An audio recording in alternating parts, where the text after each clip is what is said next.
সাকিব আল হাসান এখনো ফুরিয়ে যায়নি। সাকিব আল হাসান কি জিনিস আবারও জানিয়ে দিল বিশ্ববাসীকে। গ্লোবাল টি-20 লিগে নিজেদের দ্বিতীয় ম্যাচে ভ্যানকুভার নাইট রাইডার্সের বিপক্ষে খেলতে নামে বাংলা টাইগার্স। এদিন আগে ব্যাটিং করে সাকিব আল হাসানের দল ব্যাটিংয়ে নেমে দ্রুত উইকেট হারায় বাংলা টাইগার্স।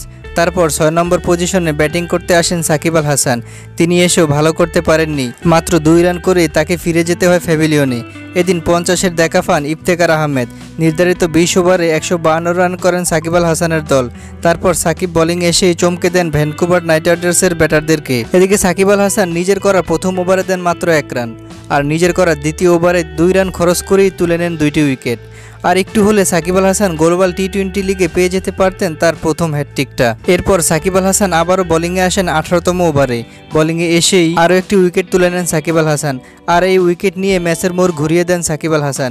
সব মিলিয়ে 4 ওভার বল করে মাত্র 10 রান দিয়ে 3টি উইকেট নেন সাকিব আল হাসান। যারা বলেন সাকিব আল হাসান এখন অবসর নেওয়ার সময় হয়ে গেছে, আমি মনে করি এখনও সাকিব আল হাসান বাংলাদেশকে অনেক কিছু দেয়ার আছে।